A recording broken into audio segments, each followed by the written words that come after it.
देखो, सिंचाई परियोजनाएं पढ़ रहे थे अपन, और सिंचाई के स्रोत लिखे थे। कितने स्रोत हैं? 4 अपन ने प्रमुख स्रोत हैं। इनमें सबसे ज्यादा सिंचाई किससे होती है?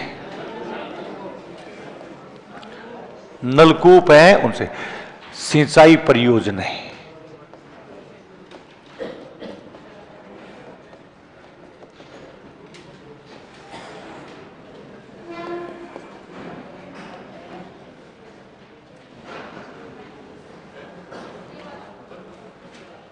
और सिंचाई परियोजनाओं में सबसे सिंचाई परियोजना अप्रैल 1978 मतलब सन 1978 में सिंचाई जो परियोजनाएं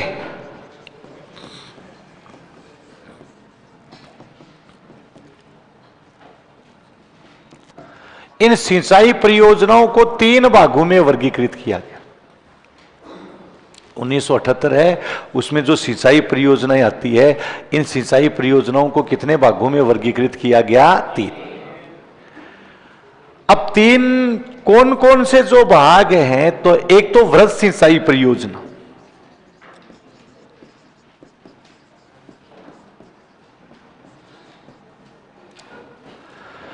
वृहद सिंचाई परियोजना का मतलब है कि जहां 10,000 हेक्टेयर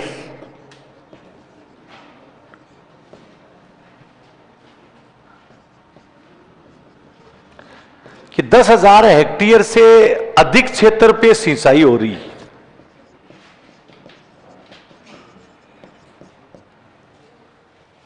उसको हम क्या कहते हैं? वृहद सिंचाई परियोजना। और ज्यादातर यही है जो सरकार बनाती है, वृहद सिंचाई परियोजना। 10,000 हेक्टेयर, 1 हेक्टेयर का मतलब 4 बीघा होता है,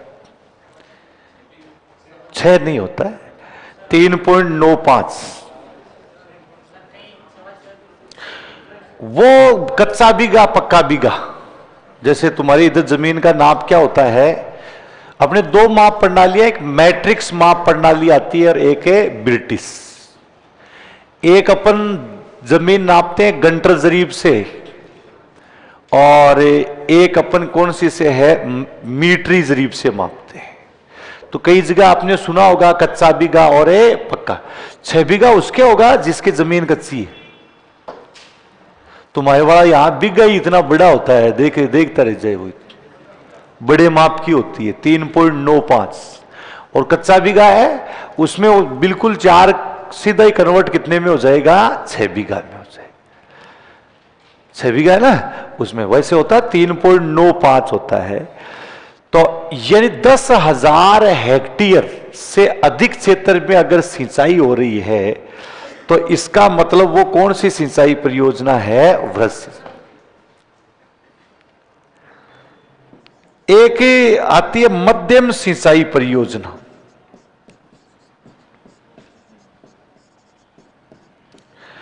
मध्यम सिंचाई परियोजना का मतलब जिनसे सिंचाई 2,000 हेक्टेयर से लेकर के कितने हेक्टेयर पे हो रही है? 10,000।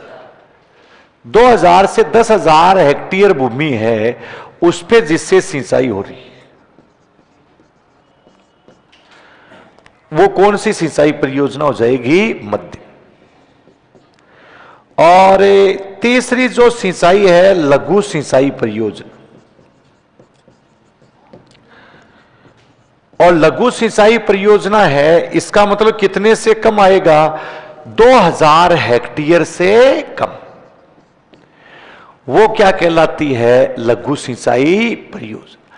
तो 1978 में सिंचाई परियोजनाएं हैं, उनको कितने भागों में वर्गीकृत किया गया? 3, जिसमें एक वृहद सिंचाई परियोजना कितने से ज्यादा पे सिंचाई हो रही है? 10,000 हेक्टेयर से अधिक। मध्यम सिंचाई परियोजना 2,000 से कितना हो गया? और तीसरा लघु सिंचाई परियोजना 2,000 हेक्टेयर से कम। हाँ, कि 2,000 हेक्टेयर से क्या हो रही है? कम। तो आप सिंचाई परियोजनाओं के प्रकार लिख करके लिखो, सिंचाई परियोजनाओं के प्रकार।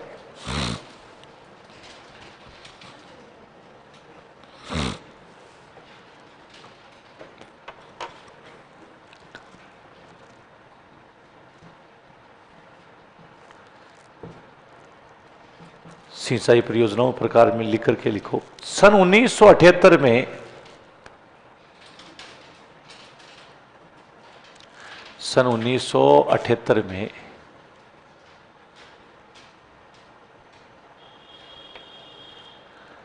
सिंचाई परियोजनाओं को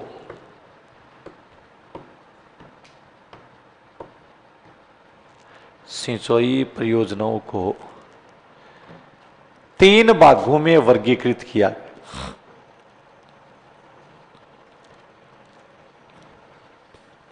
तीन भागों में वर्गीकृत किया।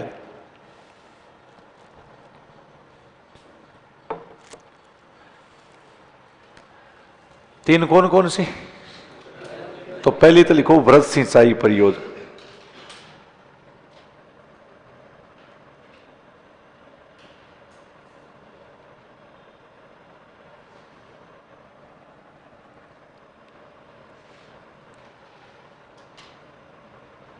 इसमें लिखो, ऐसे लिख लो सीधा, ये 10,000 हेक्टेयर से अधिक क्षेत्र सिंचित।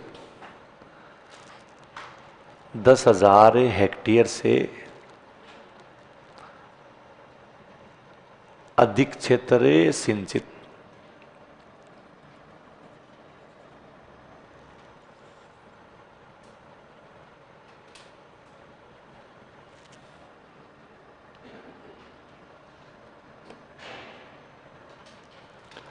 मध्यम सिंचाई परियोजना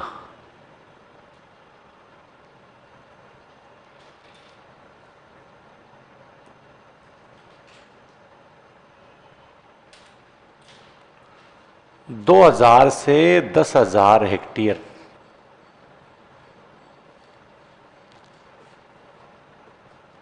दो 2,000 से 10,000 हेक्टेयर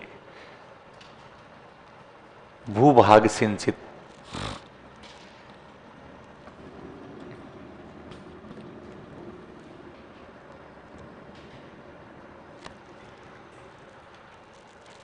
और लघु सिंचाई परियोजना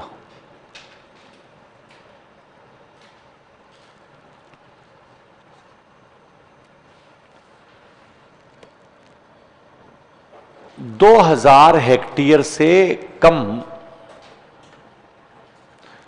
भाग सिंचित।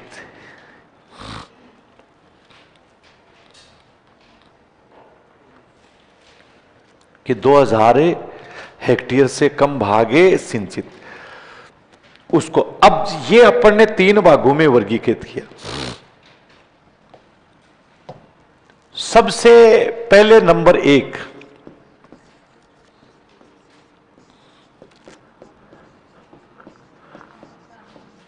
बांकड़ा नांगल सिंचाई परियोजना।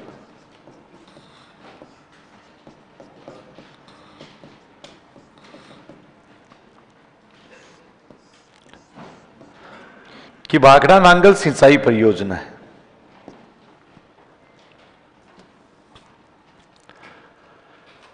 बांकड़ा नांगल जो सिंचाई परियोजना है,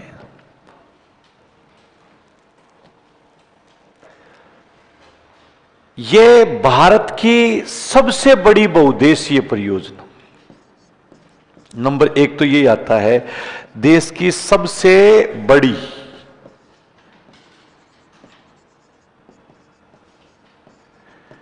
बहुउद्देशीय परियोजना है। जैसे दामोदर घाटी परियोजना है, देश की पहली बहुउद्देशीय परियोजना थी,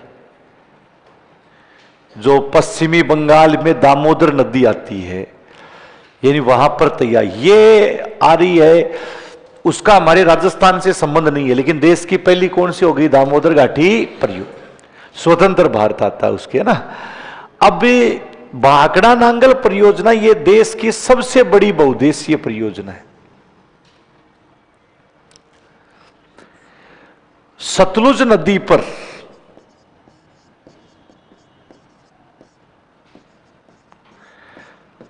सबसे पहले 1946 में पंजाब के गवर्नर, राज्यपाल है ना, गवर्नर लुइस डेन, अंग्रेज अधिकारी था। लुइस डेन के दिमाग में आया कि सतलुज नदी के जल को हम क्या है, सिंचाई के रूप में काम में लेंगे। इसके लिए एक बांध बनाना होगा, भाखड़ा बांध। दो बांध हैं, एक भाखड़ा है और एक कौन सा आता है। यह 1946 में गवर्नर लुइस डेन की बात थी।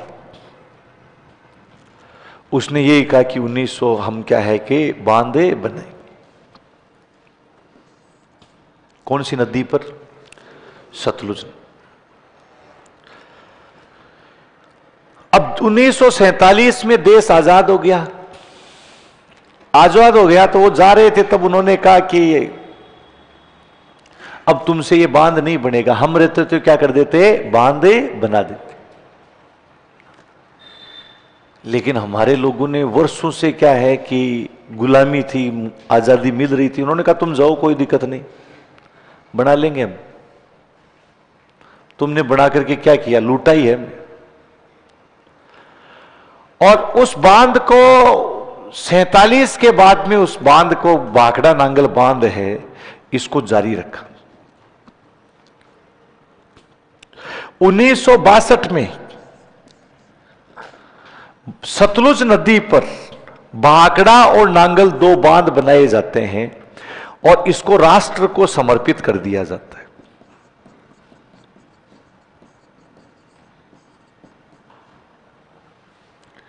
कि सतलुज नदी है, यानी इस पर, और 1962 में इसको राष्ट्र को क्या किया जाता है? समर्पित। और ये संयुक्त जो परियोजना है, हिमाचल प्रदेश, पंजाब, हरियाणा,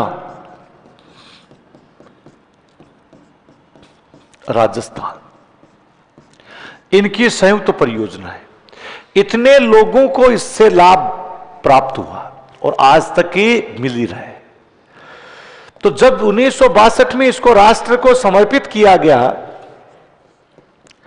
पंडित नेहरू ने इसके बारे में यह कहा था कि मेरे लिए ये चमत्कारी वस्तु है, विराट वस्तु है, मंदिर और तीर्थ के समान है।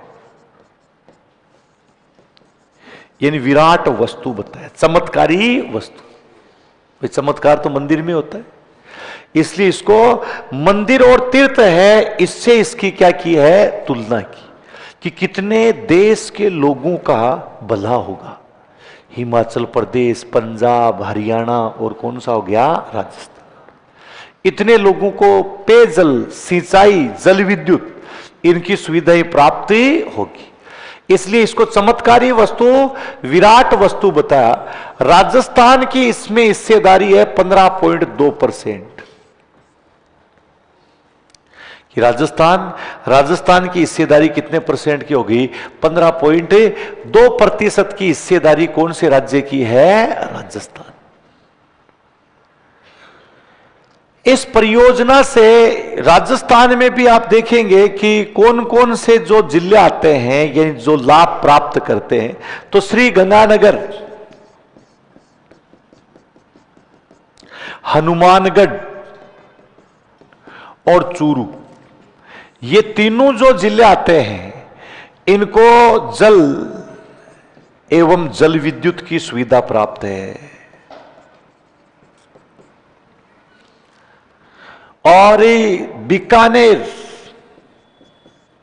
झुंझुनू और कौन सा हो गया, सीकर, इनको केवल कौन सी सुविधा प्राप्त है, जल विद्युत की सुविधा प्राप्त है। कि बीकानेर, झुंझुनू और सीकर को केवल कौन सी सुविधा प्राप्त है, जल। ये दो ही क्वेश्चन अच्छे हैं इसमें। राजस्थान की हिस्सेदारी कितने %? 15। कितने राज्यों की संयुक्त परियोजना है? हिमाचल प्रदेश, पंजाब, हरियाणा, राजस्थान। राजस्थान की हिस्सेदारी। तीसरा अच्छा यह आ जाता है कि निम्नलिखित में से कौन सा जिला है जिसको जल एवं जल विद्युत की सुविधा प्राप्त है? ऑप्शन में दिया जाता है बीकानेर, झुंझुनू, सीकर, श्रीगंगानगर। कई बार यह दिया जाता है निम्न में से कौन सा जिला है जिसको केवल, जिसको जल एवं जल विद्युत दोनों सुविधाएं प्राप्त है। कितने जिले आते हैं? श्रीगंगानगर, हनुमानगढ़ और चूरू। इनको जल और जल विद्युत की सुविधा है और इनको केवल कौन सी सुविधा प्राप्त है? जल। इसी भाखड़ा नांगल बांध है, एक्चुअल में क्या है, सतलुज नदी पर बनाया गया। जैसे ये सतलुज नदी है, हिमाचल प्रदेश, इसमें एक बांध बना दिया गया भाखड़ा।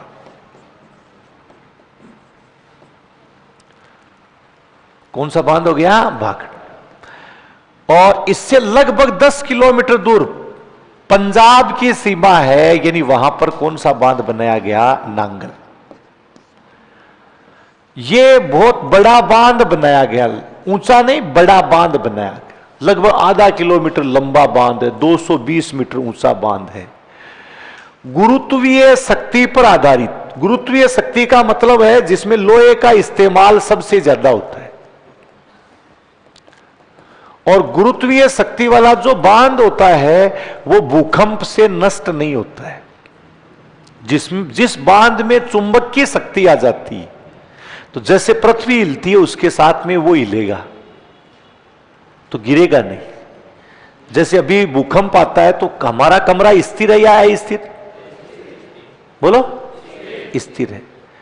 अगर जैसे पृथ्वी आगे बढ़ रही है उसके साथ ये चल जाएगा तो ये गिरेगा नहीं। ये जड़त्व के सिद्धांत पे है, ये यहीं रहेगा और पृथ्वी निकल जाएगी तो ये धड़ाम से क्या होगा? गिर जाएगा।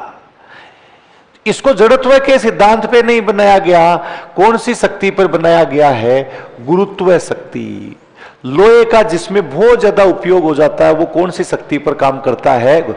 जैसे पृथ्वी हिलती है तो बांध भी साथ में हिलेगा, तो गिरेगा ही नहीं, गतिशील हो गया एक प्रकार से, तो वो गिरे। तो गुरुत्व, लेकिन फिर भी सोचा कि यार कहीं टूट गया तो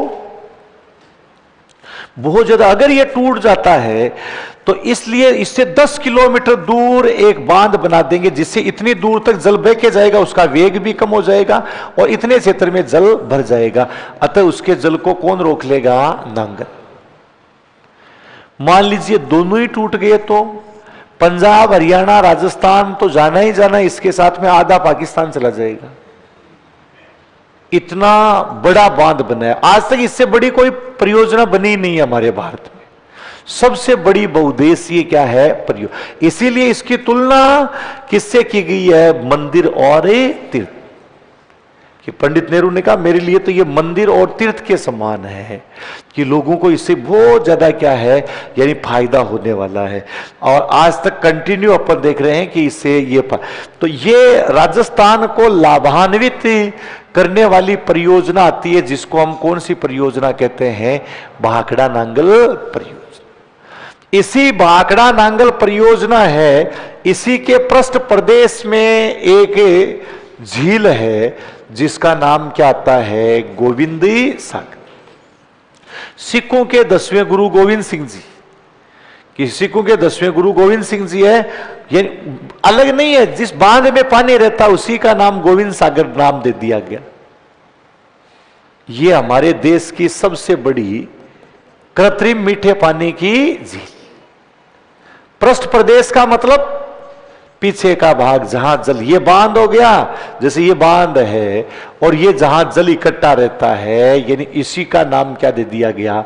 गोविंदी सागर। तो पृष्ठ प्रदेश है, यानी वो उसमें गोविंद सागर है, जो झील है ये सबसे बड़ी क्या है, मीठे पानी की झील। अपन कृत्रिम मीठे पानी, प्राकृतिक नहीं है। कौन से मीठे पानी की होगी, कृत्रिम मीठे पानी की झील। तो ये देश की सबसे बड़ी क्या है, बहुउद्देशीय परियोजना। कौन सी नदी पे बनाई गई है, सतलुज नदी। राजस्थान की हिस्सेदारी कितने प्रतिशत,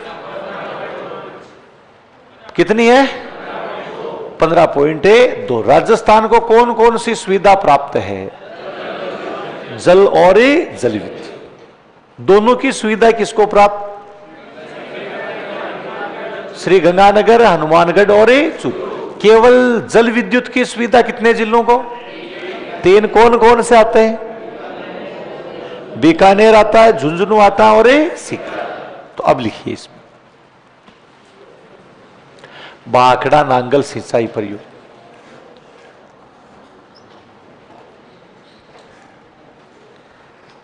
इसमें लिखो, यह है भारत की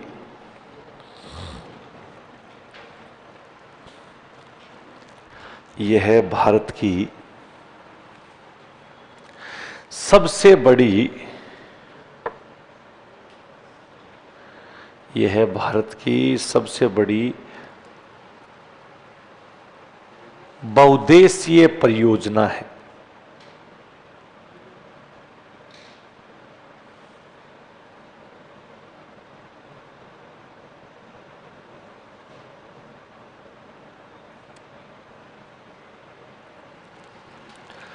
सबसे बड़ी बहुउद्देशीय परियोजना है।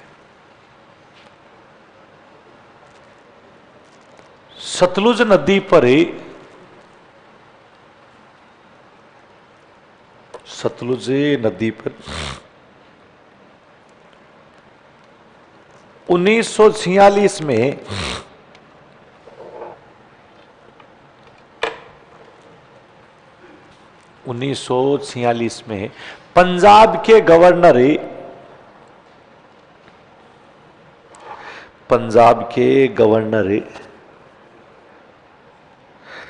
लुइस डेन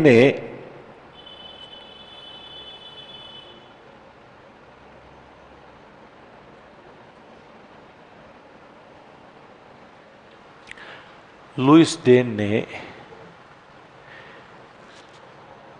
बांकड़ा नांगल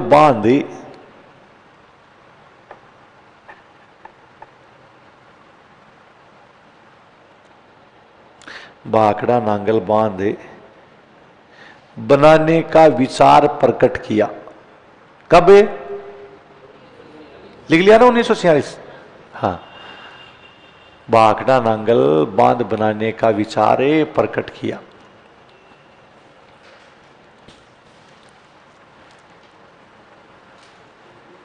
यह बांध हिमाचल प्रदेश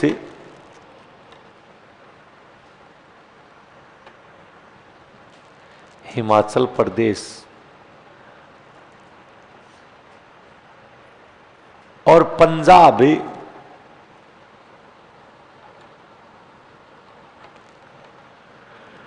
हिमाचल प्रदेश और पंजाब की सीमा पर, हिमाचल प्रदेश और पंजाब की सीमा पर बनाया गया है।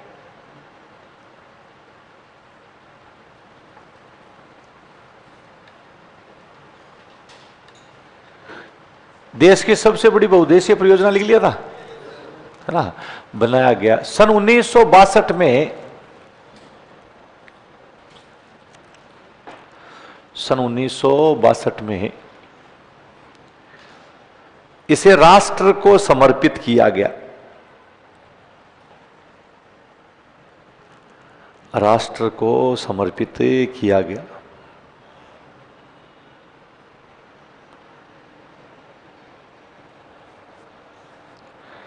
पंडित नेहरू ने इसे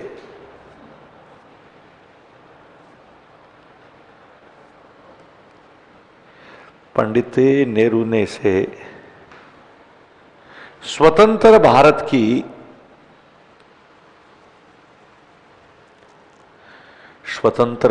की विराट वस्तु बताया। स्वतंत्र भारत की विराट वस्तु बताया।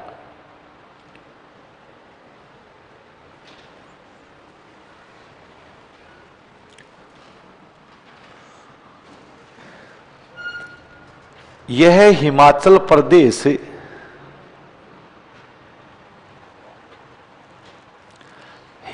प्रदेश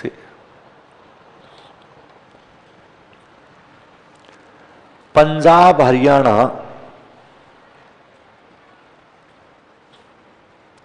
हिमाचल प्रदेश, पंजाब, हरियाणा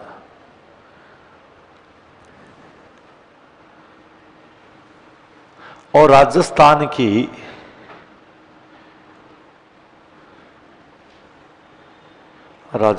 की संयुक्त परियोजना है।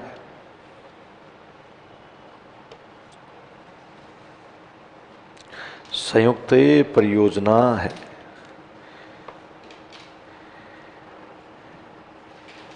इसमें राजस्थान की हिस्सेदारी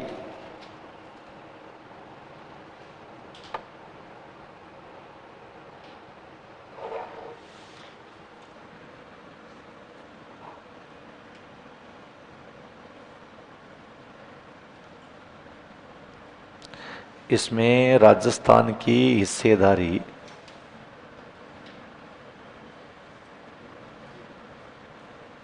15.2% की।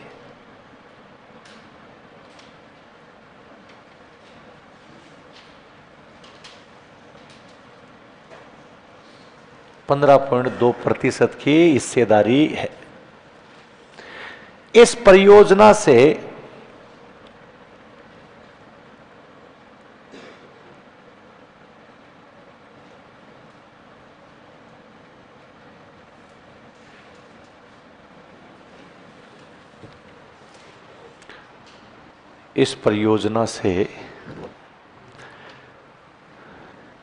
श्री गंगानगर हनुमानगढ़, श्री गंगानगर हनुमानगढ़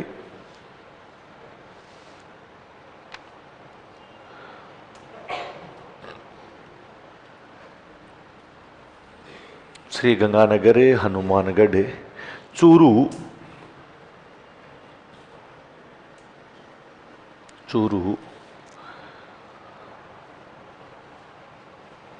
को जल एवं जल विद्युत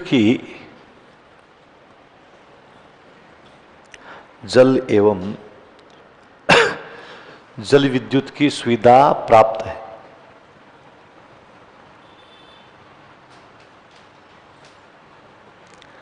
जल एवं जल विद्युत की सुविधा प्राप्त है। बीकानेर, झुंझुनू, सीकर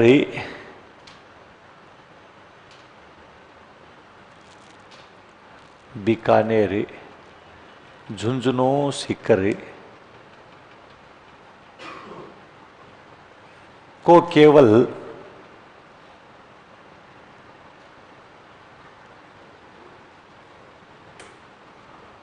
कौन सी सुविधा प्राप्त है? जल विद्युत की सुविधा प्राप्त है।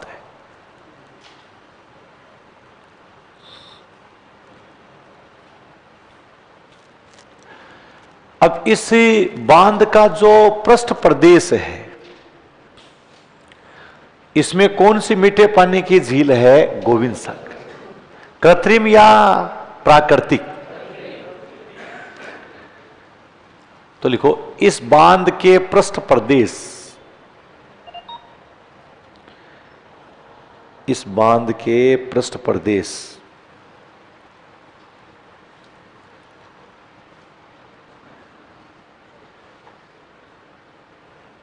में गोविंद सागर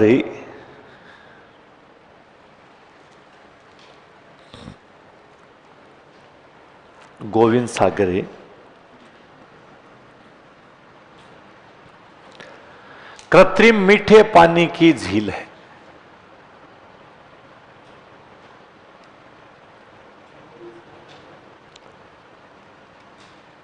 यह देश की सबसे बड़ी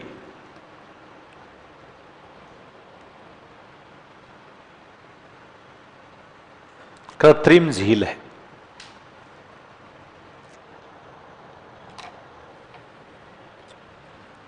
प्राकृतिक कौन सी है? वुलर झील। कौन सी? कश्मीर आता है ना, उसमें प्राकृतिक मीठे पानी की झील कौन सी होगी? वुलर झील है। ये प्राकृतिक मीठे पानी की झील। तो ये एक जो भाखड़ा नांगल परियोजना हमारे देश की सबसे बड़ी बहुउद्देशीय, सबसे अगर ऊंची बहुउद्देशीय परियोजना है तो उस परियोजना का नाम आता है टिहरी बांध परियोजना, लेकिन अपने राजस्थान में उसका कोई हिस्सा नहीं। सबसे पहली स्वतंत्र भारत की कौन सी आती है? दामोदरी घाटी। उसमें हमारा कोई यानी हिस्सेदारी नहीं है। अब दूसरी जो परियोजना आती, मतलब बहुत ही बढ़िया सुंदर तरीके का बांध बनाया गया, जल चल रहा है, सिंचाई हो रही है, भाखड़ा बांध से, नांगल से, जल विद्युत, सारी प्रोसेस इसी से।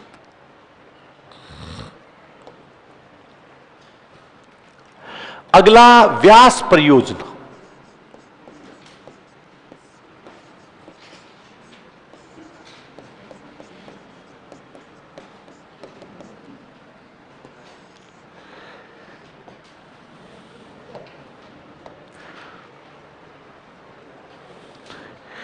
कि अगली जो परियोजना आती है व्यास, सतलुज की ही सहायक नदी आती है, यानी वो कौन सी होगी? व्यास। ये इसका सबसे पंजाब, हरियाणा और राजस्थान की संयुक्त परियोजना है। पंजाब, हरियाणा और कौन सा हो गया? राजस्थान। इन तीन राज्यों की संयुक्त परियोजना है, वही कौन सी होगी? व्यास। व्यास परियोजना। कई बार पूछते हैं इसका यही है कि कौन से? पंजाब, हरियाणा और राजस्थान, इन तीनों की जो संयुक्त परियोजना है व्यास। अब इस व्यास परियोजना एक्चुअल में हिमाचल प्रदेश है, यानी इसमें यह जो व्यास नदी है, उत्तराखंड का जो क्षेत्र और पंजाब का जो क्षेत्र आता है, वहां पर इस व्यास नदी पर पोंग बांध बनाया गया। कौन सा बांध है? पोंग। बांध का नाम क्या रखा गया? पोंग। अब क्या हुआ? एक विवाद हुआ था जिसको रावी व्यास विवाद कहते हैं, और उस रावी व्यास विवाद में हमारा राजस्थान की भी हिस्सेदारी थी। 86 लाख एकड़ घनफुट जल,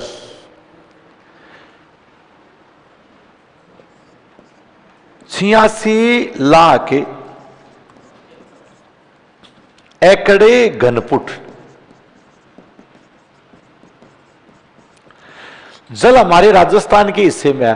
उस जल को लाना, और यह जो ग्रीष्म काल होता है उस समय IGNP में जल की कमी हो जाती, इसलिए ग्रीष्म काल में इंदिरा गांधी नहर में नियमित रूप से जल प्रवाहित करने के लिए ही कौन सी परियोजना बनाई गई? व्यास। और व्यास मूलतः यही भाई, व्यास परियोजना का उद्देश्य क्या है? व्यास से कोई अलग से सिंचाई नहीं हो रही है कि जो व्यास नदी का जल है वो राजस्थान के हिस्से में जो आ रहा है, यही उसको कौन सी नहर में छोड़ा जाता है? इंदिरा। और जिससे ग्रीष्म काल में जल की कमी है उसकी क्या हो जाती है? पूर्ति। उसी परियोजना को क्या बोल देते हैं? व्यास। तो अगली एक लिखिए आप, व्यास परियोजना। यह है पंजाब हरियाणा व्यास परियोजना में।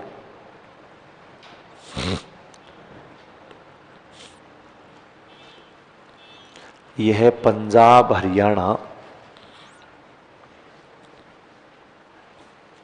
और राजस्थान की संयुक्त परियोजना है।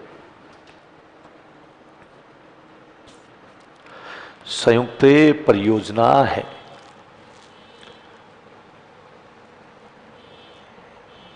इस परियोजना को बनाने का इस परियोजना को बनाने का प्रमुख उद्देश्य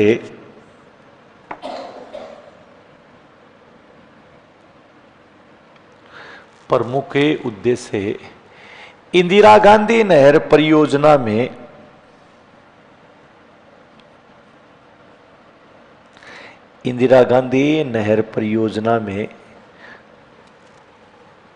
नियमित जलापूर्ति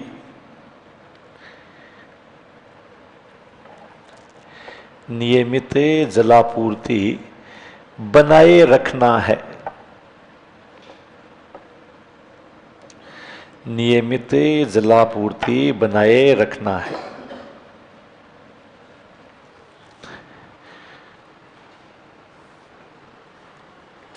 यह कौन सी परियोजना का उद्देश्य है? व्यास। अब जैसा आपको हमने बताया कि एक विवाद हुआ और उसको लिए कौन सा कमीशन गठित किया गया?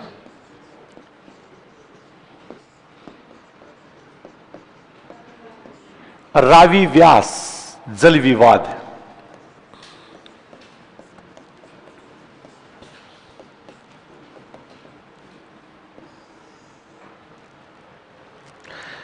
रावी व्यास जो जल विवाद है,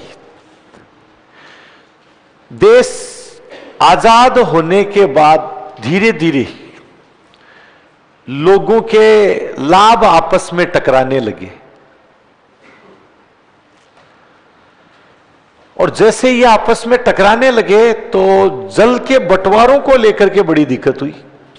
तो 1953 में रावी और व्यास नदी के जल के बंटवारे को लेकर जम्मू कश्मीर, हिमाचल प्रदेश, राजस्थान, पंजाब, हरियाणा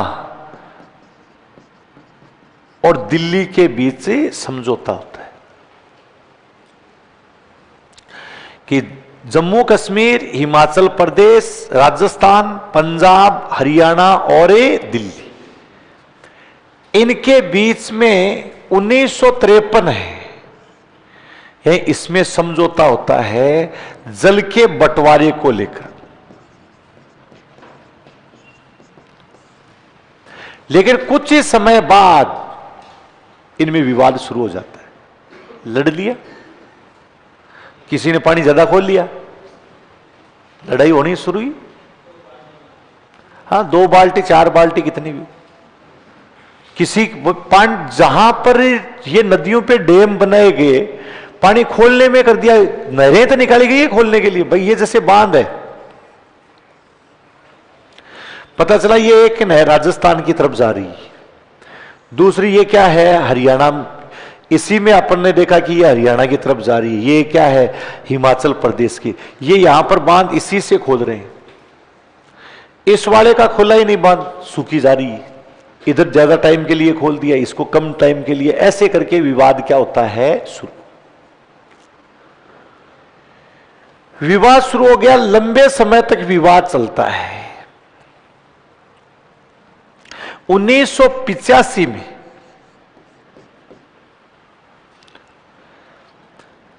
राजीव गांधी लोंगेवाला की अध्यक्षता में इराडी कमीशन का गठन किया गया। जब भी किसी नदी के जल के बंटवारे को लेकर के 2 या 2 से अधिक राज्यों के बीच विवाद हो जाता है तो उसका फैसला केंद्र सरकार और सुप्रीम कोर्ट करता है। और केंद्र सरकार को भी दखल इसलिए कम देनी होती है क्योंकि अगर सेम दल वाली सरकार है, सेम दल वाली का मतलब जैसे पंजाब में जो सरकार है वही सरकार मान लिया कि कहां पर है केंद्र में, दूसरे राज्य में देखा गया कि केंद्र में जो सरकार है वो हरियाणा में वो सरकार ही नहीं, क्या केंद्र सरकार न्याय कर पाएगी? नहीं करेगी। इसलिए किसको बुलाना पड़ेगा?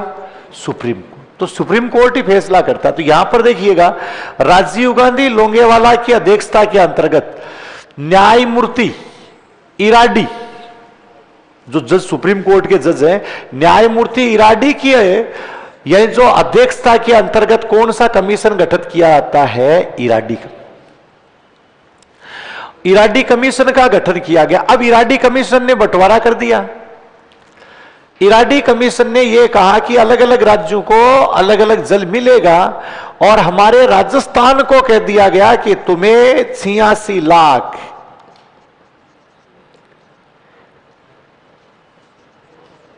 एकड़ घनफुट जल मिलेगा। कितना जल मिलेगा? 86 लाख एकड़ घनफुट जल। कौन सी नदियों का? रावी और व्यास। अब रावी व्यास तो ऐसे है भाई, जैसे ये झेलम है,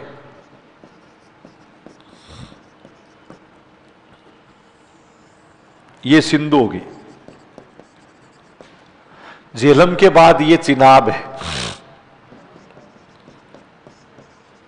चिनाब के बाद में रावी हो गई, रावी के बाद है व्यास, और व्यास के बाद कौन सा हो गया? सतलुज। ये आईजीएनपी तो यहां से निकाली गई, आईजीएनपी। इसका जल रावी का, और किसका चाहिए अपने को? व्यास। इससे जल ज्यादा छुड़वाएंगे हरि के बैराज में, यहां हरि के बैराज है, और इसको इसी बांध में, और इससे हम कहां ले लेंगे? इंदिरागढ़। कई बार क्या होता है, जल सुरंग निकाली जाती है, जैसे सांचौर है, इसमें लूणी नदी के नीचे से नर्मदा नहर निकाली गई है, सुरंग निकाल के। कई बार ऐसी भी स्थिति है, लेकिन ये तो सीधा सा था भाई, यहां से इसमें छोड़ना है, यही जल है, यानी इसको। ये सतलुज व्यास, सतलुज का तो है अपने पास, अपने को कौन सी का जल और चाहिए? रावी और व्यास। समझौता किसको लेकर के होता है? रावी व्यास है, इसको लेकर के समझौता हुआ। किसके अध्यक्षता में होता है? इराडी। राजीव गांधी लोंगेवाला ने जो समझौता किया है, किसके नेतृत्व में? इराडी। और राजस्थान को कितना जल प्राप्त हुआ? 86 लाख एकड़ घन। तो कई बार पूछा आता है, रावी व्यास विवाद का निपटारा कौन से कमीशन ने किया? जैसे नए जिलों के गठन के लिए कौन सा कमीशन था? रामलुबाया कमीशन। ऐसे ही क्या है, या तो सीनियर IAS होता है, वो काम देखा जाता है किस रूप में है। न्याय वाला कार्य तो न्यायिक क्रिया को ही दिया जाएगा, ये न्याय का काम था, यहां कोई गठन करना नहीं। तो अगला लिखिए आप, रावी व्यास विवाद।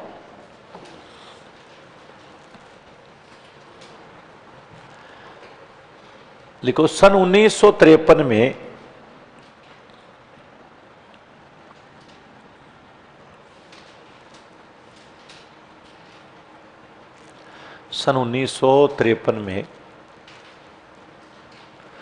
रावी व्यास नदी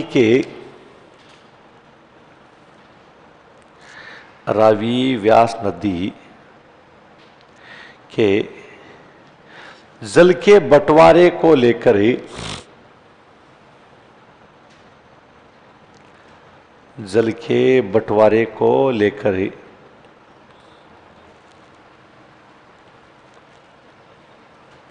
जम्मू कश्मीर,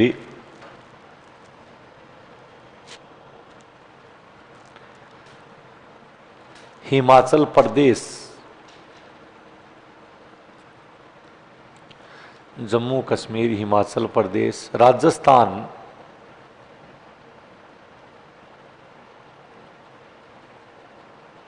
पंजाब, हरियाणा,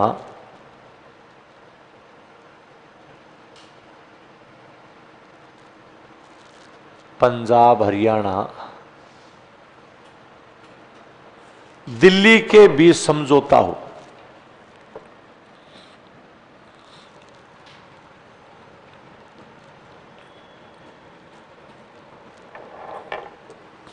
दिल्ली के बीच समझौता हुआ, परंतु कुछ समय बाद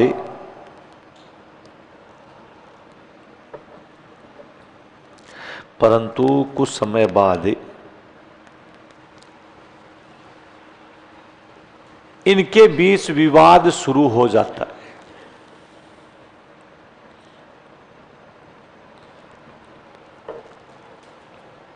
इनके बीच विवाद शुरू हो जाता है।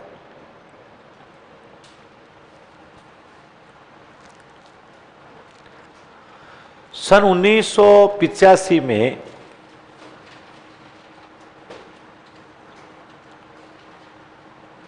सन 1985 में राजीव गांधी लोंगेवाला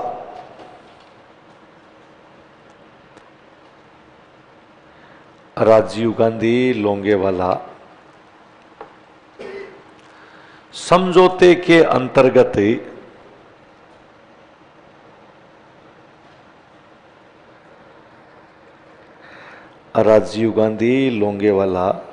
समझौते के अंतर्गत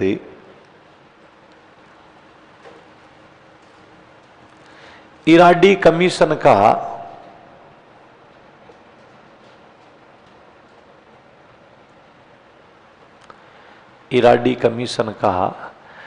गठन किया गया।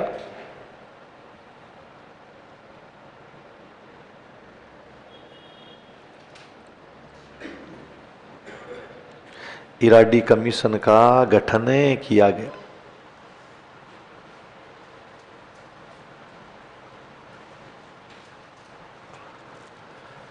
न्यायमूर्ति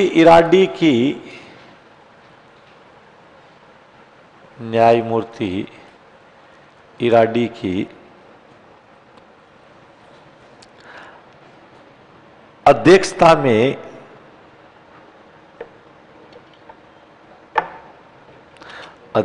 में इस विवाद को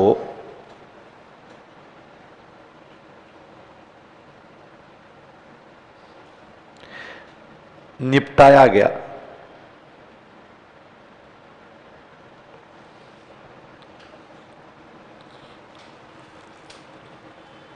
इस विवाद को निपटाया गया।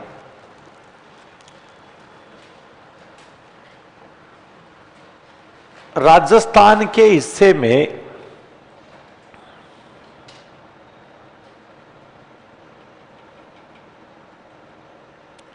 राजस्थान के हिस्से में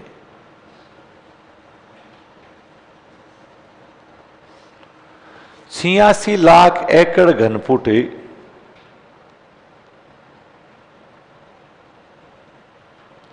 86 लाख एकड़ घनफुट जल आवंटित किया गया।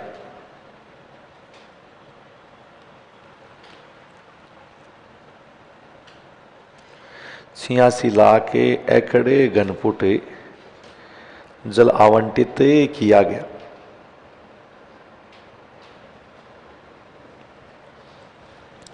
तो कितने जल का आवंटन होता है? 86 लाख एकड़।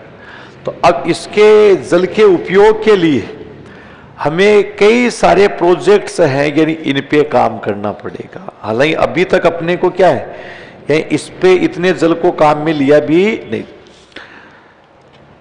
इसके बाद एक परियोजना आती है सिद्धमुख नोर परियोजना।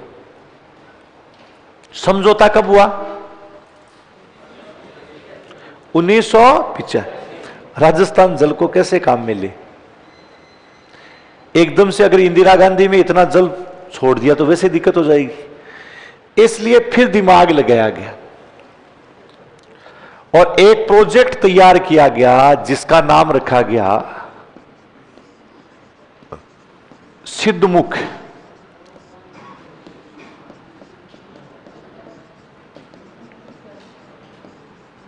नोहर परियोजना।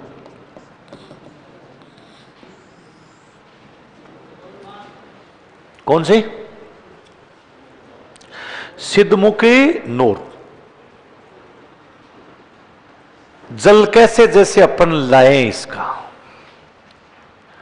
इसी परियोजना को वर्तमान में राजीव गांधी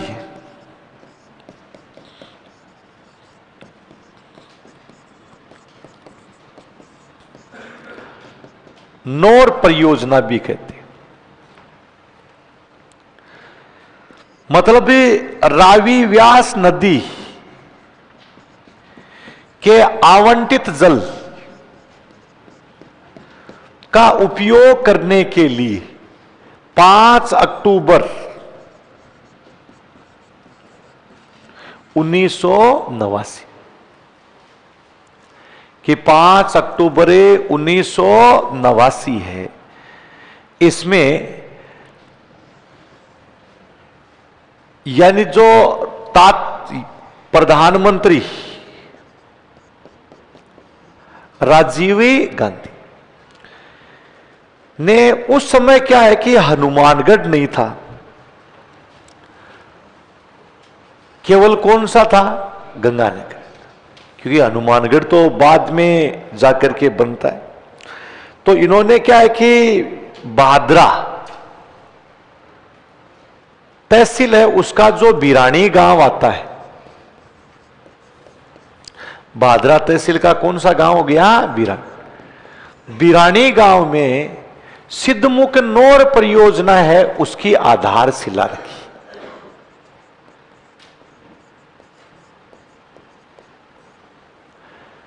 परियोजना बनाने का प्रमुख उद्देश्य रावी व्यास नदी के आवंटित जल का उपयोग, जो कितना जल अपने को आवंटित किया गया, उसके जल को लेकर के। तो हनुमानगढ़, अब तो हनुमानगढ़ लिख सकते हैं, भादरा के बिरानी गांव है, उसमें इसकी आधारशिला। इस परियोजना के निर्माण में यूरोपीय आर्थिक समुदाय, कि यूरोपीय जो आर्थिक समुदाय है, इससे हमें यानी सो सहयोग प्राप्त होता है। कि सहयोग किससे प्राप्त होता है, यूरोपीय आर्थिक समुदाय, इससे सहयोग प्राप्त हो। जैसे इससे सहयोग, तो नहर का बनने का कार्य क्या है, शुरू हो जाता है। नहर बन भी गई, 2002 में इसका क्या है, यानी उद्घाटन भी कर दिया जाता है। रावी व्यास नदी का कुछ जल यानी इसमें आना भी शुरू हो गया। इस परियोजना से हनुमानगढ़ की नौर भादरा और चूरू की तारानगर साहवा तहसील को जलापूर्ति होती। छोटिया लोटा पानी पीता है इसका, तो आता है। तो हनुमानगढ़ का कौन सा हो गया, नौरी भादरा, और चूरू का कौन सा हो गया, तारानगरी साहवा। पहले ये गंगानगर में था, कौन है, तो कई बार क्वेश्चन आता है, सिद्धमुख नौर परियोजना से सिंचाई कहां पर नहीं होती है। एक ऑप्शन में गंगानगर होता है, एक में हनुमानगढ़ होता है, एक में चूरू होता है। कहां पर नहीं होती है, गंगानगर में नहीं, अब नहीं होती है। गंगानगर से अलग कौन सा बन गया, तो हनुमानगढ़ की नौर भादरा और चूरू की कौन सी होगी, तारानगर। साहवा क्षेत्र है, यानी इनको क्या हो रही है, यही जलापूर्ति हो रही है। इसी परियोजना को कौन सी परियोजना कहते हैं, सिद्धमुखी नौर। किसके सहयोग से सिद्धमुख नौर परियोजना बनती, यूरोपीय आर्थिक समुदाय, कि यूरोपीय आर्थिक समुदाय है, यानी इसके सहयोग से ये क्या है, नहर बनकर के क्या होती है, तैयार। 2002 में इसका क्या है, उद्घाटन हो जाता है। और हमें कुछ मात्रा, अभी भी नहीं मिल रहा इतना, 86 लाख एकड़ घनफुट जल जिस दिन मिलेगा ना, उस दिन तो हमारी जो इंदिरा गांधी नहर है, मरुस्थल में बहुत बड़े क्षेत्र में निहाल हो जाएंगे, वही तो बात है। लेकिन ऐसा कोई मुद्दा ही नहीं होता। चुनावी मुद्दे कैसे होते हैं वो तुम्हें ही पता है, कोई मांग ही नहीं करता है, और जो इस चीज की मांग करता है वो हार जाता है बेचारा, है ना। तो ये सबसे बड़ी बात है इसमें ना। तो रावी व्यास जल विवाद है, ये जो निपटारा होने के बाद इस जल को काम में लेने के लिए हमने कौन सी फटाफटी 85 में समझौता हुआ, 89 में आधारशिला रख दी गई इसके। तो लिखिए आप सिद्धमुख नौर परियोजना।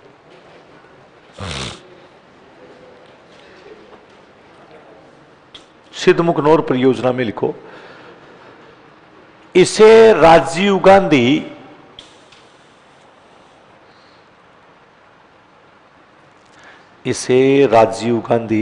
नौर परियोजना भी राजीव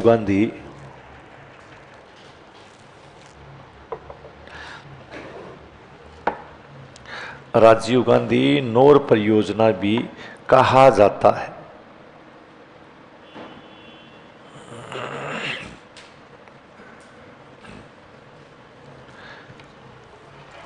कि राजीव गांधी नौर परियोजना भी कहा जाता है।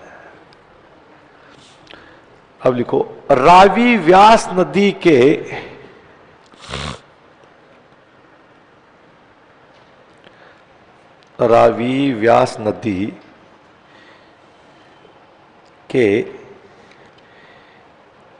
हिस्से के जल का, रावी व्यास नदी के हिस्से के जल का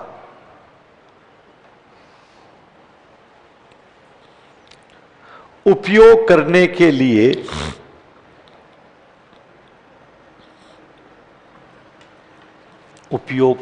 लिए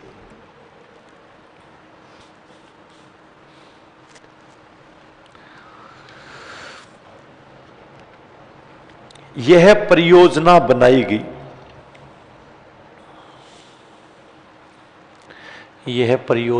बनाई गई।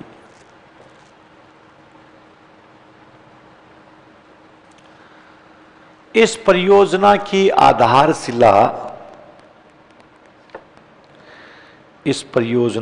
आधारशिला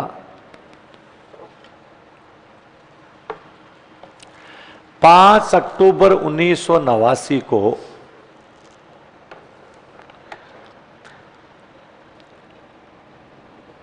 राजीव गांधी ने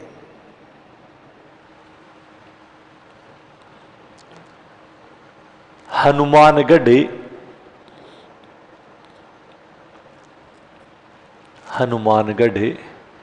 की भादरा तहसील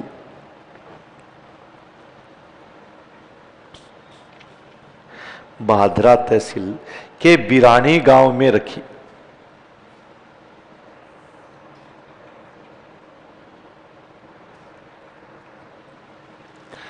भादरा तहसील में रखी।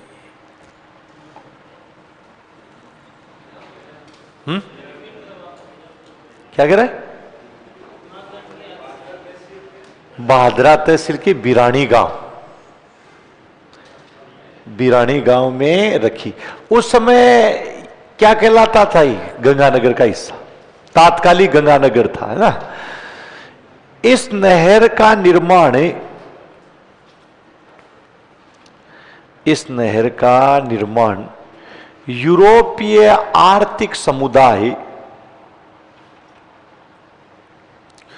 यूरोपीय आर्थिक समुदाय के सहयोग से हुआ।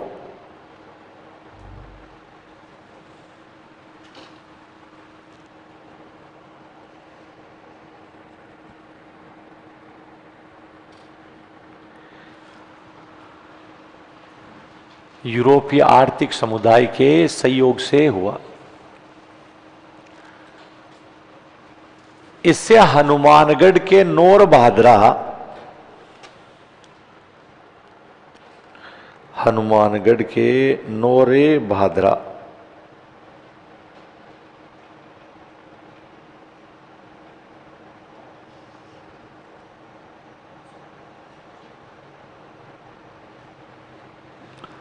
और चूरू की तारानगर सावा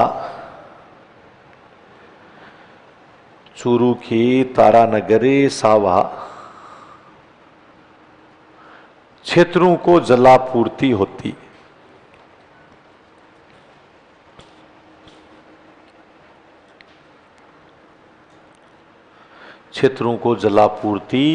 है। तो ये कौन सी परियोजना हुई? सिद्धमुखी नोबल। ये जो अब देखो जितनी भी सिंचाई हो रही है सारी अब तक अपन ने पढ़ी है, सारी कौन से भाग में हो रही है? उत्तरी राजस्थान। तो नहरों से सबसे ज्यादा सिंचाई राज्य के कौन से भाग में हो रही है? अभी और देखिए, गंग नहर परियोजना।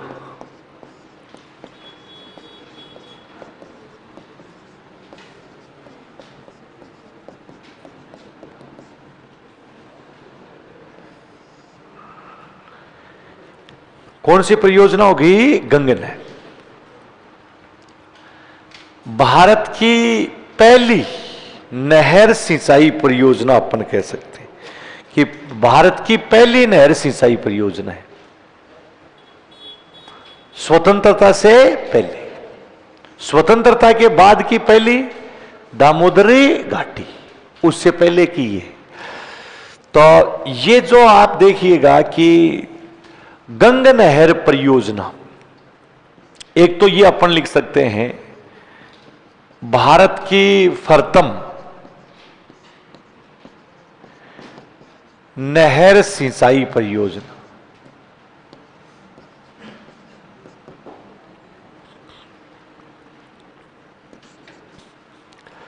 कि भारत की पहली नहर सिंचाई परियोजना है ये। अब इस नहर को बनाना इतना आसान नहीं था। इस नहर को बनाने के लिए उस समय 1920 में समझौता था। उस समय राज्य और नहीं थे। उस समय क्या करना होता था, रियासतों के बीच में क्या होना था, समझो। गंग नहर के निर्माण का काम करना है तो पहले समझौता होगा। रियासतें, और एक रियासत नहीं 3 रियासत। उस समय एक तो थी बीकानेर रियासत, बहावलपुर और पंजाब। ये 3 रियासतें अपन कहते हैं, सही है ना? ये 3 राज्य मान लो उस समय के, है ना?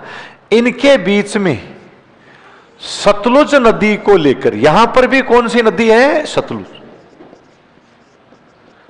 सतलुज नदी को लेकर के एक समझौता होता है 4 दिसंबर 1920 को।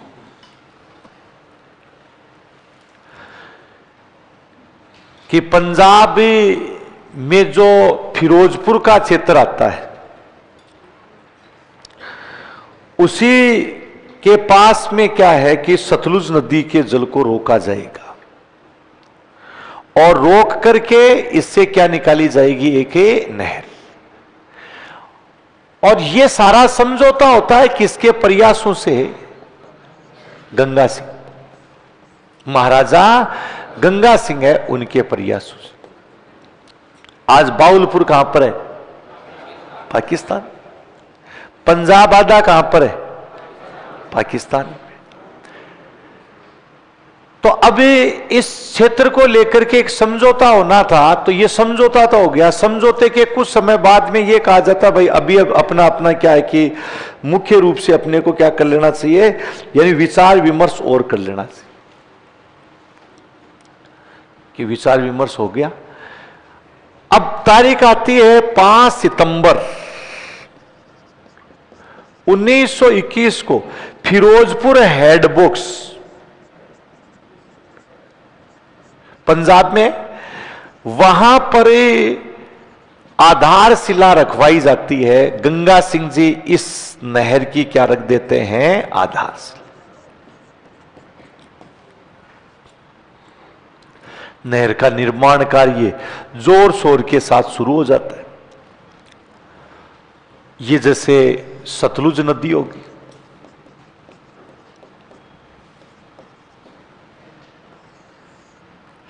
ये राजस्थान का क्षेत्र आ गया, और नहर ये फिरोजपुर हेडबॉक्स।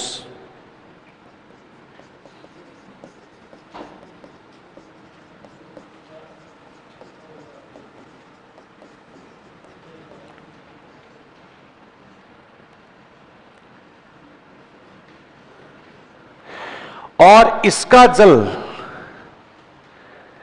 राजस्थान में पहुंचता है। तो राजस्थान में शिवपुर हेड बॉक्स, यहां गंगानगर में आपको ध्यान रखना है, कौन सा हो गया, शिव। मसीदावली नहीं लिखना, कई बार एग्जाम में मसीदावली श्योर दिया हुआ होगा।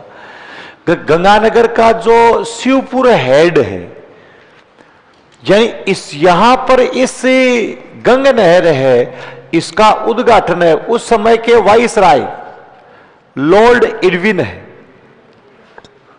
यह 26 अक्टूबर 1927 को लॉर्ड इरविन है ने इसका उद्घाटन किया। उद्घाटन करने का काम किसने किया, लॉर्ड इरविन। अब इससे सिंचाई के लिए शिवपुर हेड से 4 शाखाएं निकाली गई।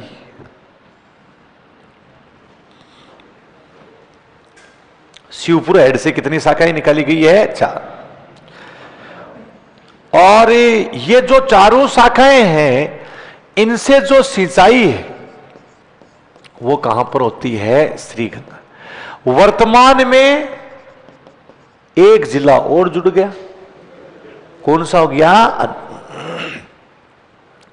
4 शाखाएं, जिसमें लालगढ़ आता है, लक्ष्मी नारायण शाखा। जैसे नंबर 1 जो शाखा आती है वो कौन सी है, लक्ष्मी नारायण। दूसरी लालगढ़, ये लालगढ़ बीकानेर वाला नहीं, गंगानगर वाला है। कि लक्ष्मी नारायण है, लालगढ़ शाखा आती है।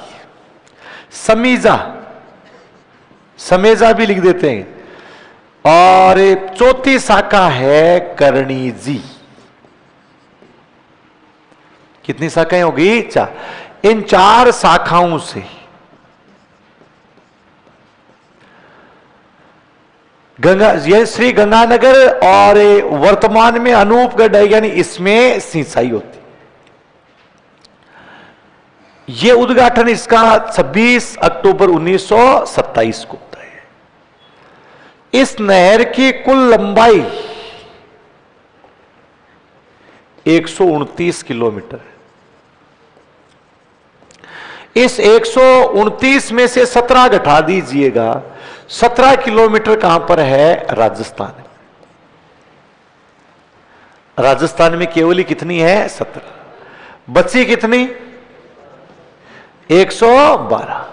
वो पंजाब में है। कहां पर है, पंजाब। वो पाकिस्तान वाला पंजाब भी है ना। तो ये अब जब ये देश आजाद हुआ तो इस नहर का अधिकांश भाग कहां पर चला गया, पाकिस्तान। हम थे वैसे के वैसे रह गए।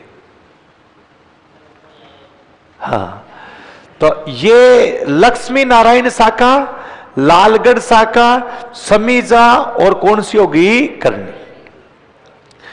ये सारे कार्य जो अपन, तो ये राजस्थान की तो है ही है, भारत की भी पहली नहर सिंचाई, नदी से नहर निकालने का प्रोजेक्ट है, ये तैयार पहले किया। कितने राज्यों के बीच में समझौता होता है, कब हुआ, 4 दिसंबर 1900। इसकी आधारशिला कब रखी जाती, तो पहले लिखो गंग नहर, लिखकर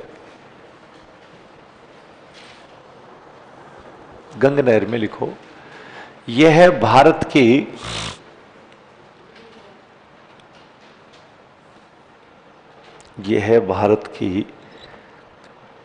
पहली नहर सिंचाई परियोजना।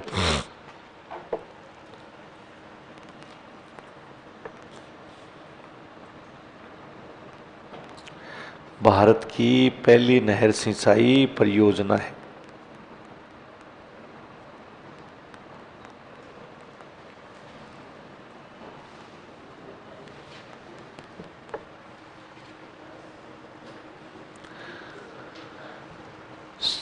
इस नहर के निर्माण के लिए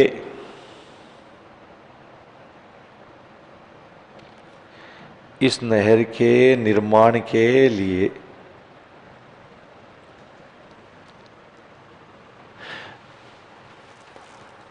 बीकानेर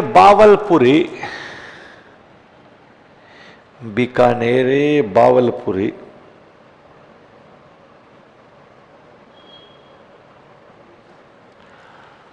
और पंजाब रियासत के बीच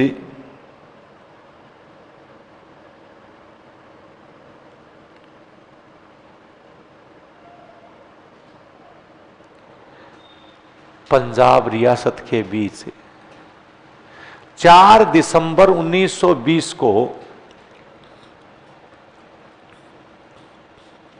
4 दिसंबर 1920 को सतलुज नदी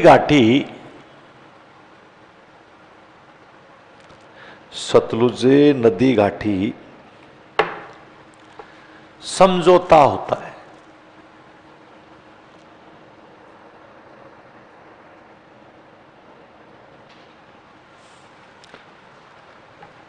इस नहर की आधारशिला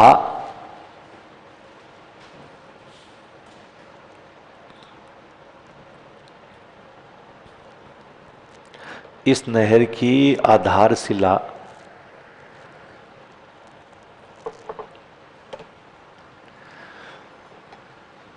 5 सितंबर 1921 को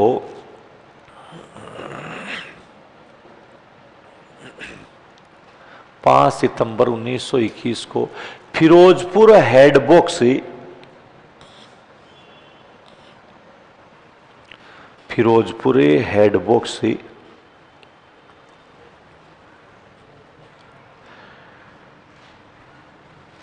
पर महाराजा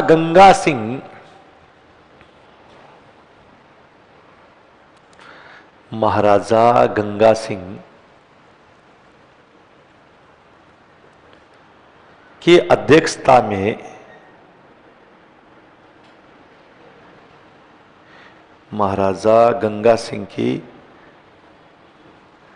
अध्यक्षता में रखी गई।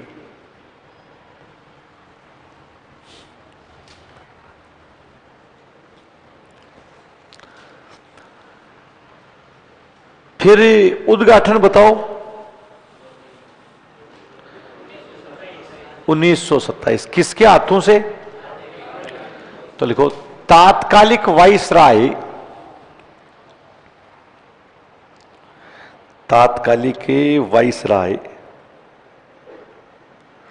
लॉर्ड इरविन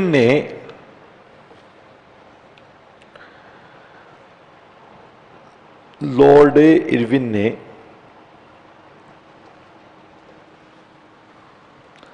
इस नहर का उद्घाटन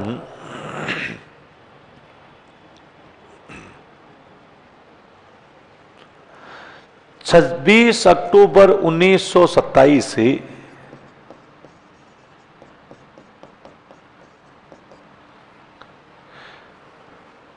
26 अक्टूबर 1927 को गंगानगर में शिवपुर हेडबॉक्स, वैसे गांव का नाम संका गांव है, हाँ सखा गांव है ना, शिवपुरे हेडबॉक्स से किया। हाँ शिवपुर हेडबॉक्स से किया। तो उद्घाटन किसने किया? Lord Irwin. अब इस नहर से सिंचाई के लिए कितनी शाखाएं निकाली गई है? इस नहर की लंबाई कितनी है? तो लिखो गंग नहर की कुल लंबाई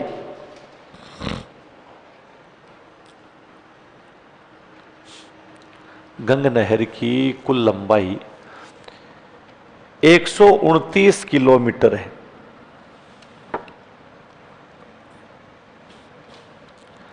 129 किलोमीटर। इसमें से 17 किलोमीटर ही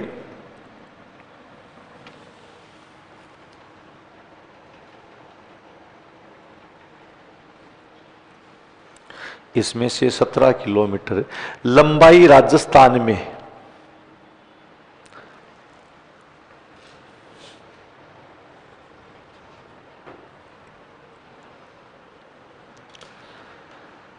शेष लंबाई पंजाब में है। शेष कितनी बच गई? 112। हाँ, शेष लंबाई पंजाब में है। सारी शामिल है। पंजाब वही पाकिस्तान वाला पंजाब। अब इसमें पाकिस्तान में वैसे जाना पड़ेगा नापने के लिए, पासपोर्ट बनवाना पड़ेगा।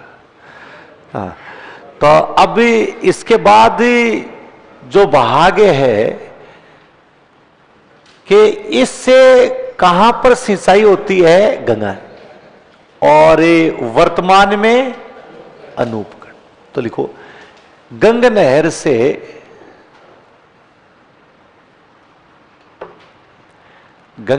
से गंगानगर और अनूपगढ़, गंगानगर और अनूपगढ़, कोष्टक में कर लेना अनूपगढ़ को, गंगानगर और अनूपगढ़ में सिंचाई होती।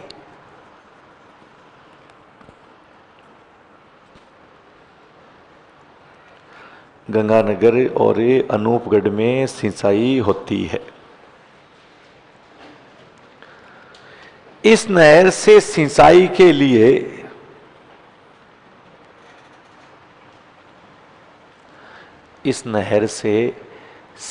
के लिए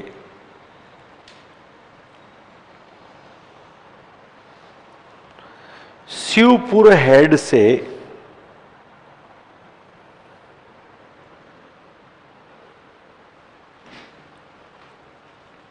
शिवपुरे हेड से 4 शाखाएं निकाली गई।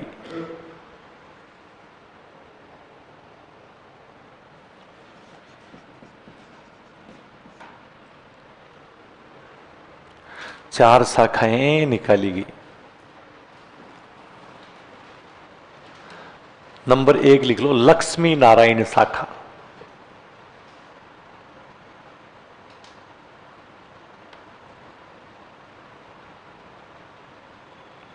लक्ष्मी नारायण शाखा।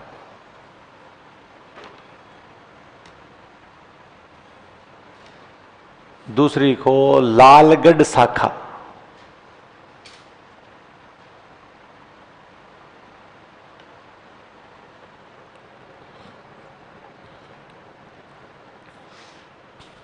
लालगढ़ शाखा।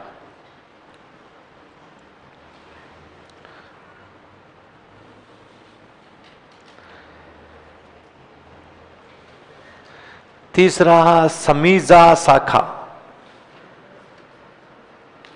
समीजा सब जगह के नाम है।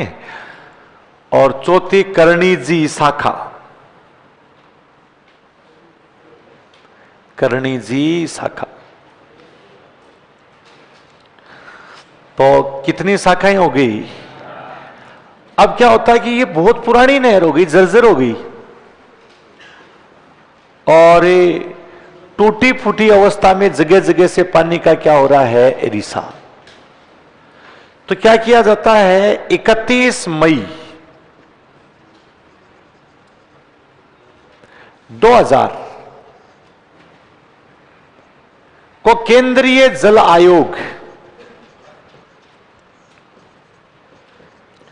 केंद्रीय जो जल आयोग है उसने मरम्मत और रख रखाव के लिए आर्थिक सहयोग प्रदान किया था कि इसकी मरम्मत करवा लीजिए आप।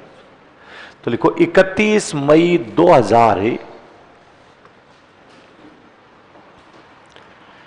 31 मई 2000 को केंद्रीय जल आयोग, केंद्रीय जल आयोग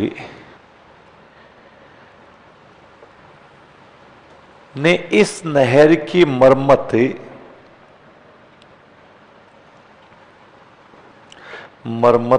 और रख रखाव के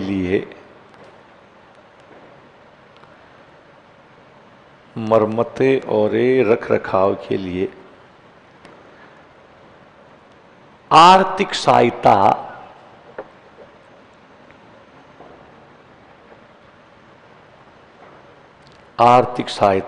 प्रदान की।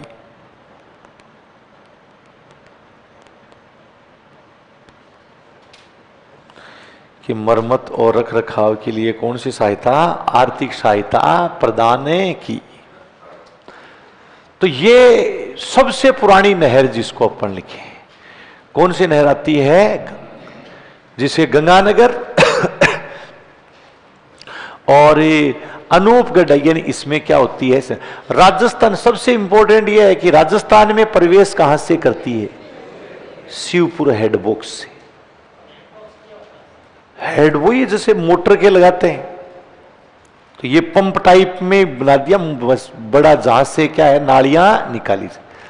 अपन मोटर नहीं लगाते हैं, पानी बाहर आता है, तो ऐसा ही इसका नाम भी क्या दे दिया जाता है? हेडबॉक्स। ये बना लिया तुमने, ये बना।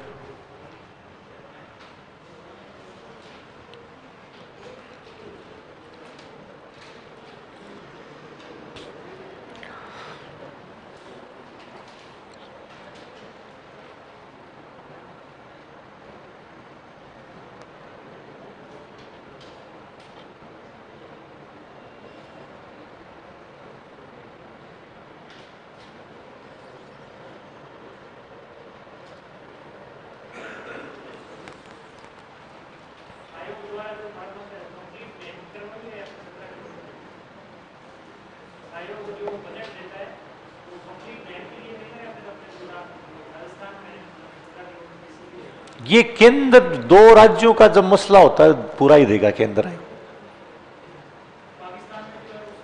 पाकिस्तान वाले का अपने को क्या मतलब? अपना अपने का मतलब है। पाकिस्तान वाले जाने अपने को क्या लेना। तो चिंता में डूब गया होगा, तो चलो पाकिस्तान वाला को क्यों दे रहे हैं? पाकिस्तान वाला वहां जल बंटवारा इसमें नहीं है, उसका जल बंटवारा हिस्सा ही अलग है बस। हाँ नहीं, पानी इसका आता है, सारी जो 500 नदियां ही जाता है, तो उनका फिर रास्ता ही अलग कर देते हैं। नहीं तो हर दिन लड़ेंगे, वहां पर लट बाजेंगे वही तो।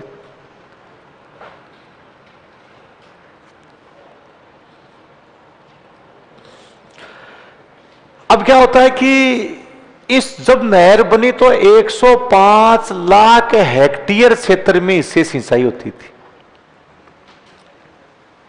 अब तक की सबसे बड़ी नहर थी ये, लेकिन विभाजन के कारण 85 लाख हेक्टेयर क्षेत्र पाकिस्तान में चला गया। कितना? 85 लाख। 2000 में हेल्प करने के पीछे भी कारण था, काल पड़ गया था भयंकर। हमारे अकाल था 2000 में, उस समय दोहरा काम था, दोनों तरफ सरकारें अलग अलग थी।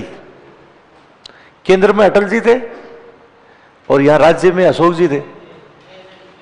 हाँ, जाकर के कहा कि हमारे तो पहले से काल पड़ा हुआ और पानी और नहीं है, तो उन्होंने फिर क्या है ये सहायता दी थी, ये कर लो क्या, क्योंकि जर्जर थी। जितना पानी वहां से छोड़ रहे हैं उतना पानी आ ही नहीं रहा था।